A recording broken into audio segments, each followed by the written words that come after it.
প্রিয় দর্শক শ্রোতা, আসসালামু আলাইকুম এবং অফুরন্ত শুভকামনা সবার জন্যে। আমাদের জাতীয় সংসদ ধরে নেওয়া হয় যে এটি একটি সিরিয়াস বিজনেসের জায়গা, অর্থাৎ খুবই গুরুত্বপূর্ণ সিরিয়াস ধর্মী কাজকর্ম হবে সেখানে, আর হয়েও থাকে সাধারণত। তো মাঝে মধ্যে বিধিটির ব্যতিক্রম ঘটে থাকে, অর্থাৎ অন্যরকম কিছু আমরা পরিলক্ষণ করি বা পরিলক্ষিত হয়।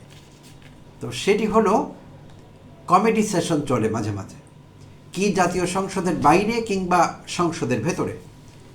তো সংসদের বাইরে হলে সেটিকে জাতীয় সংসদের সঙ্গে মিলিয়ে কথা বলছি কেন, এই জন্যে যে বাইরের ঘটনাগুলোর সঙ্গেও জাতীয় সংসদের সদস্যরা কখনো কখনো যুক্ত থাকেন, তাদেরকে ঘিরে আবর্তিত হয় বাইরের বিষয়গুলো, আর সংসদের ভেতরে হলে তো কথাই নেই। তো এই সিরিয়াস বিজনেসের ভিড়ে মাঝে মাঝে এরকম কমেডি সেশন আমাদের দেখতে হয় বা শুনতে হয়। তো এই এপিসোডে কথা বলবো এমন দু একটি ছোট্ট কমেডি সেশন নিয়ে, যা অতীতে আমাদের জাতীয় সংসদকে ঘিরে ঘটেছিল, এখনও প্রতিনিয়তই ঘটে চলেছে। তো ফিরে যাব একটু পেছনে, সেটি 2014 থেকে 18 সালের কথা। আওয়ামী লীগ সরকার তখন ক্ষমতায়, 2014 থেকে 18 সরকারটি। সেখানে ঢাকার 7 আসনের সংসদ সদস্য ছিলেন হাজী সেলিম। তো হাজী সেলিম সংসদকে এই সিরিয়াস পর্যায় থেকে বের করে নিয়ে একাধিকবার হাস্যরসাত্মক পরিস্থিতির সৃষ্টি করে পরিস্থিতি কিছুটা লঘু করবার, হালকা করবার চেষ্টা করেছিলেন মনে হয়। আপনাদের অনেকের মনে থাকবার কথা, প্রিয় দর্শক শ্রোতা। তো হাজী সেলিম একবার সংসদে দাঁড়িয়ে কথা বলছিলেন। স্পিকার হিসেবে সেদিন দায়িত্ব পালন করছিলেন শিরিন শারমিন চৌধুরী। তো শিরিন শারমিন চৌধুরীর দৃষ্টি আকর্ষণ করে হাজী সেলিম বলছিলেন, মাননীয় স্পিকার, আপনি স্পিকার, মাননীয় প্রধানমন্ত্রী স্পিকার, বিরোধী দলীয় নেত্রী স্পিকার, নারীর ক্ষমায়াতনে কি যে কষ্টে আছি। প্রিয় দর্শক শ্রোতা, তিনি বলতে চেয়েছিলেন নারীর ক্ষমতায়নে। তো ধ্বনি বিপর্যয় ঘটেছিল, অথবা তিনি শব্দটি জানতেন না, অনেকদিন অন্যদের কাছ থেকে শুনেছেন, পুরোপুরি নিতে পারেননি। তো বেশ কয়েকবার চেষ্টা নিয়েছিলেন তিনি নিজেকে সংশোধন করবার, পারেননি, সারেন্ডার করেছিলেন। শেষে বলেছিলেন নারীর ক্ষমায়াতনে, নারীর ক্ষমায়াতনে কি যে কষ্টে আছি। তার ঘরের নারীর কথাও বলছিলেন।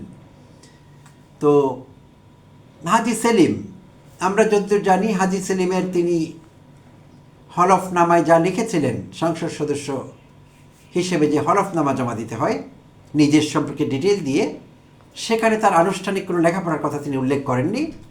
তো তাই তার এই জাতীয় ঘাটতিগুলো থাকাটা অস্বাভাবিক নয়।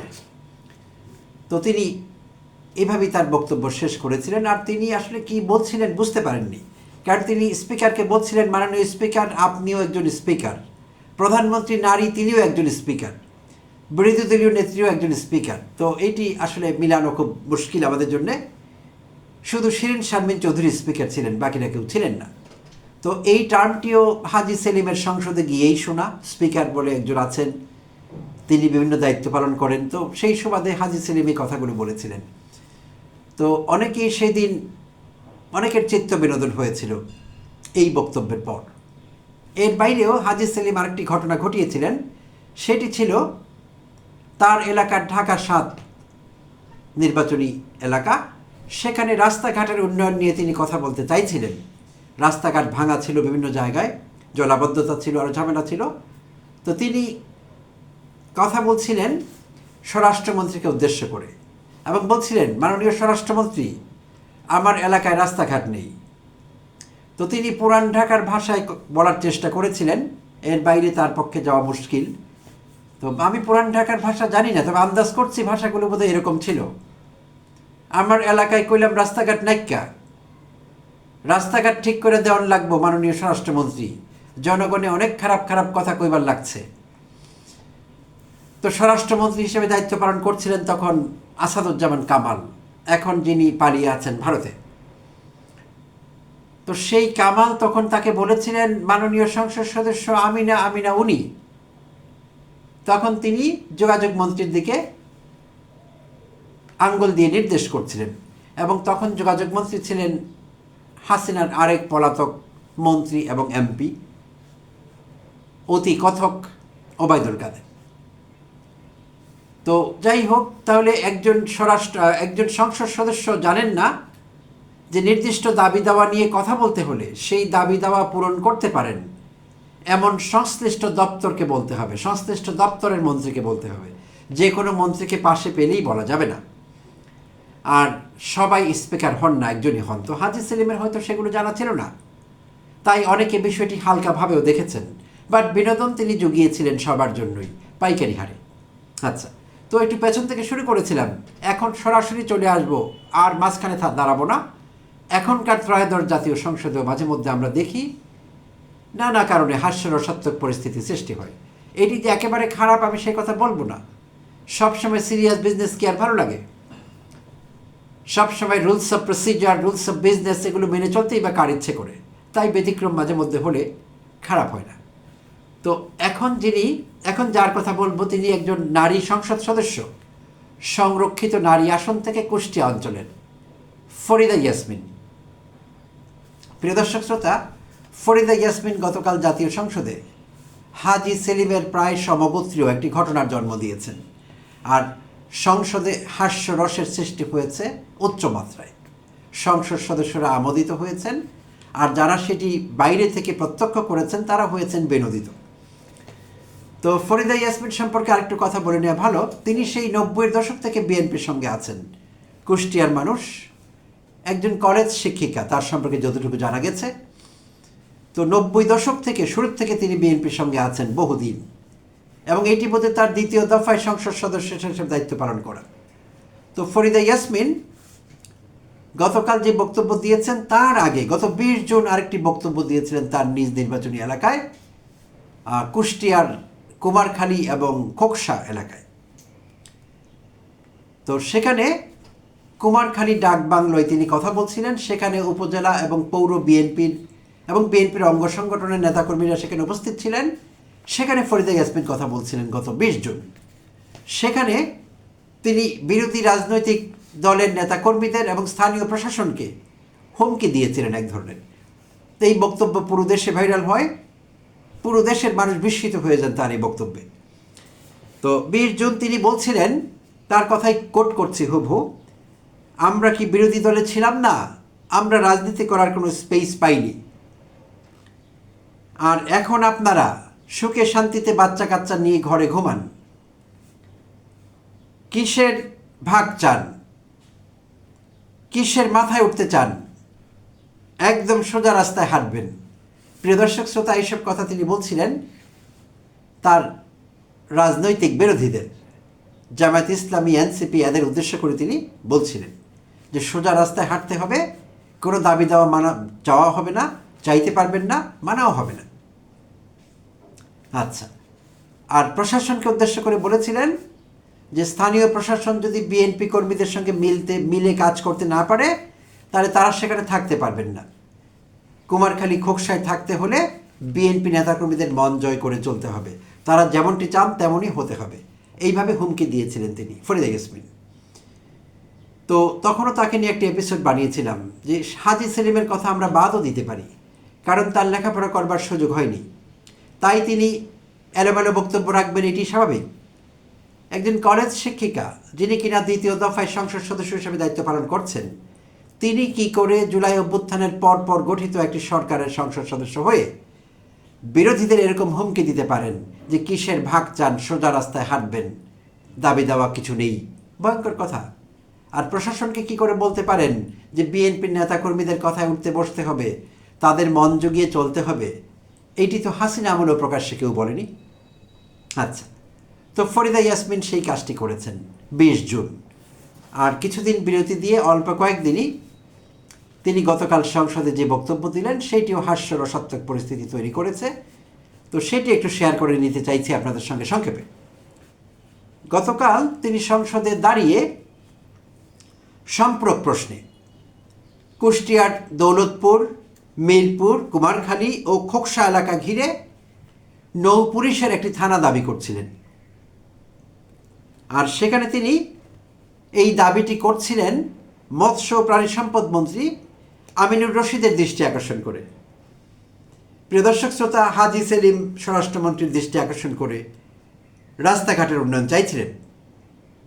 আর এই কলেজ শিক্ষিকা ফরিদা ইয়াসমিন মৎস্য ও পশু সম্পদ মন্ত্রীকে বলছিলেন তার এলাকায় নৌ পুলিশ থানা দিতে হবে। তো মজার ব্যাপার হলো, স্পিকার জনাব হাফিজউদ্দিন আহমদ ফরিদা ইয়াসমিনের দৃষ্টি আকর্ষণ করে তাকে জিজ্ঞেস করেন, আপনি কি নৌ পুলিশের থানা চান? তিনি হ্যাঁ সূচক উত্তর দেন। তখন তিনি মৎস্য প্রাণী সম্পদ মন্ত্রী আমিনুর রশিদকে বলেন, উদ্দেশ্য করে জিজ্ঞেস করেন যে, মাননীয় পানি সম্পদ মন্ত্রী, মৎস্যমন্ত্রী, আপনার অধীনে কি থানা পুলিশ আছে, নৌ পুলিশ দেবার ব্যবস্থা আছে? আপনি মহিলা সংসদ সদস্যের প্রশ্নের উত্তর দিন। তখন আমিনুর রশিদ, মৎস্য প্রাণী সম্পদ মন্ত্রী, তিনি ফরিদা ইয়াসমিনের প্রশ্নের উত্তর দেন এভাবে, একটু রসাত্মক ভঙ্গিতে, যে আমি তো মুরগি নিয়ে আছি, আমার কাছে থানা পুলিশ নেই, থাকবার কথাও না। তখন স্পিকার ফরিদা ইয়াসমিনকে পরামর্শ দেন তার এই দাবিটি স্বরাষ্ট্র মন্ত্রণালয়ের কাছে, স্বরাষ্ট্রমন্ত্রীর কাছে তুলে ধরবার জন্য। সুপ্রিয় দর্শক শ্রোতা, এইটি শুধু একই সঙ্গে আমাদের হাসায় তা না, ভাবায়ও। কাকে কাকে আমরা জাতীয় সংসদে পাঠাচ্ছি? কেউ যদি নির্বাচিত হয়ে গিয়ে থাকে তার ব্যাপারটিও কিন্তু ভিন্ন। কারণ অনেক সময় দেখা গিয়েছে নির্বাচিত হয়ে গিয়েছেন মানে একটি গণতন্ত্রের বিষয়, আর গণতন্ত্রে যেহেতু এই বিষয়টি নেই, গণতন্ত্র কোনো অভিজাততন্ত্র না, এটি রাষ্ট্রবিজ্ঞানীরা অতীতে অভিজাততন্ত্রের ধারণা আমাদের দিয়েছেন, এরকম না।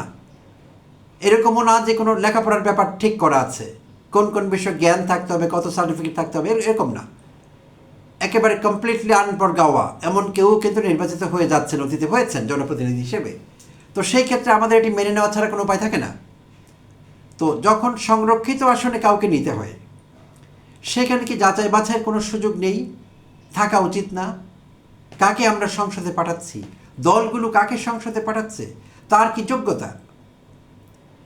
একজন কলেজ শিক্ষকের কি করে এটি না জানবার কথা যে নৌ পুলিশ ফাঁড়ি চাইতে হবে স্বরাষ্ট্রমন্ত্রীর কাছে, মৎস্য মন্ত্রণালয়ের মন্ত্রীর কাছে না? কিন্তু তিনি সেটি জানলেন না। এর বাইরেও তিনি 20 জুন যে বক্তব্য দিলেন সেটি দল হিসেবে বিএনপিকেও খাটো করেছে। তো এইটি শুধু যে বিএনপি করে তা না, অন্য দলও তাই করে। সংসদ সদস্য নির্বাচনের ক্ষেত্রে, বিশেষভাবে নির্বাচিত সংসদ সদস্যদের কথা বলছি এই মুহূর্তে, তাদের নমিনেশনের ব্যাপার নিয়ে অনেক কথা আছে। অতীতে হাজার হাজার কোটি টাকা ডিল করা হয়েছে, নমিনেশন বিক্রি হয়েছে, সেই সব আমাদের কানে এসেছে। এবছরও টুকটাক অত বেশি আসেনি আগের মতো, পাইকারি অভিযোগ পাইনি, কিন্তু খুচরা কিছু অভিযোগ কিন্তু এবছরে উঠেছে যে এখানেও কোনো গোপন ডিল কাজ করেছে সংসদ সদস্য নির্বাচন করবার ক্ষেত্রে বা কাউকে নমিনেশন দেবার ক্ষেত্রে।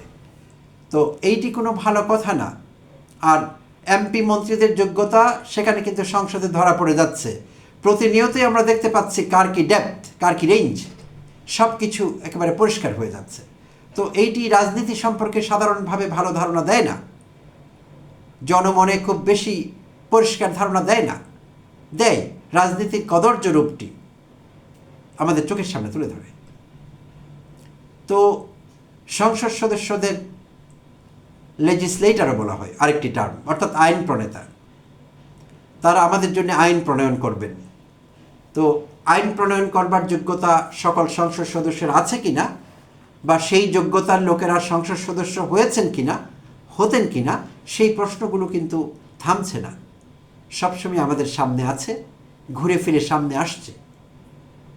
কতজন সেই যোগ্যতা রাখেন এই আলাপটি কিন্তু চলতেই পারে এবং চলতে থাকবে, কেউ থামাতে পারবে না। কারণ এইটি এই সংসদের এবং আগের সংসদগুলোর বাস্তবতা, দুঃখজনক এটি। সুপ্রিয় দর্শক শ্রোতা, অনেক অনেক ধন্যবাদ জানবেন সঙ্গে থাকবার জন্যে। আর আপনি যদি প্রথমবার আমার চ্যানেলটি দেখছেন তো দয়া করে সাবস্ক্রাইব করবেন, এবং আমার বক্তব্য ভালো লেগে থাকলে লাইক, কমেন্ট, শেয়ার করে অন্যদের কাছে পৌঁছে দিতে সাহায্য করবেন। কথা হবে আবারও অন্য কোনো এপিসোডে।